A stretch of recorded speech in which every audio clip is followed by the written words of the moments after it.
So today I want to talk about a sequence that's probably going to look pretty familiar. I'm going to write it going down. So the first term of the sequence is 1. The second term is 4. Third is 9. The fourth is 16. The fifth is 25, and so on. So how do I get this? Well, it seems pretty obvious. I'm getting this just by taking squares. 1 is 1 squared, 4 is 2 squared, 9 is 3 squared, 16 is 4 squared, 25 is 5 squared, and so on.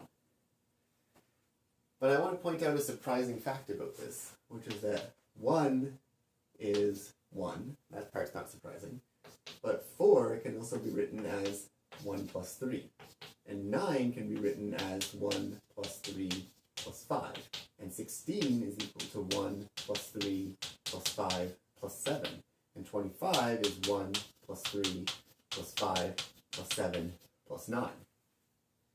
So it seems like another way of getting this sequence, instead of squaring the counting numbers successively, is instead adding up the first few odd numbers. So the sum of the first 5 odd numbers is equal to 5 squared. The sum of the first 4 odd numbers is equal to 4 squared.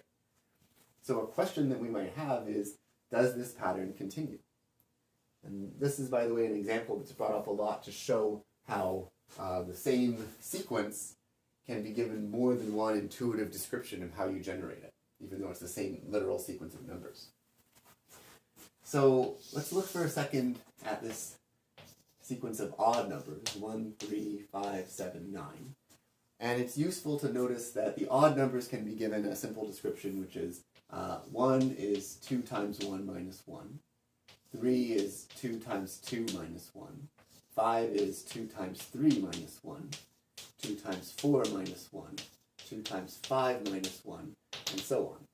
And this is convenient because that means that the nth odd number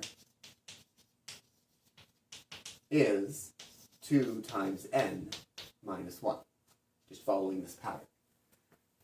So we can phrase our question here, the question of does this pattern continue, as for the nth stage in the sequence, where we have n squared, I'll write it down here to line it up, is n squared equal to 1 plus 3 plus 5, and so on, all the way up to the nth odd number, so plus 2n minus 1. So this is our question. Now there are many ways to prove that this is the case, but the way that I'm going to do in this video is I like it because it actually illustrates the core idea behind a technique called mathematical induction. Now mathematical induction is a topic for another video or maybe a series of videos, so I'm only going to hint at it here, but we are going to use the core technique. So we'll sort of see it in action without defining it carefully. So what's the idea here? How do I prove this in general? Well, the idea, I'll write it over here. The idea is, look, I know it's true for the first 5 steps. What about the 6th step? Is it true for the 6th step? I could check that directly, but it would be more convenient if I could somehow use the fact that it's true for the 5th step to figure out that it's true for the 6th step.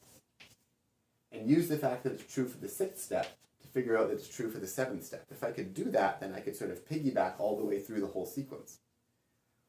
So what I'm going to do is I'm going to assume, somewhat counterintuitively, that n squared is equal to 1 plus 3 plus 5, and so on, all the way up to the nth odd number. I'm going to assume that, even though it's the thing I'm trying to prove, I'm going to assume that because I'm going to see if, from this assumption, I can get the corresponding equation one step down. 1 plus 3 plus 5 plus 2n minus 1 plus 2n plus 1 minus 1, the n plus first odd number. So instead of trying to prove this directly, I'm going to prove that from this, you can get to this. And then I can piggyback my way through the whole sequence. So I'm assuming this, and I want to prove that the statement is true for n plus 1. So let's look at that. N plus 1 squared, that's the left-hand side here, that's equal to n squared plus 2n plus 1. Now, what can I do here? N squared, that's the part that comes from the previous line. That's the part that I'm assuming I already know, the same way that I know it's true for 1, 2, 3, 4, and 5. If I know that n squared is equal to the sum of the first n odd numbers, then n plus 1 squared is equal to n squared, which is the sum of the first n plus 1, the first n odd numbers,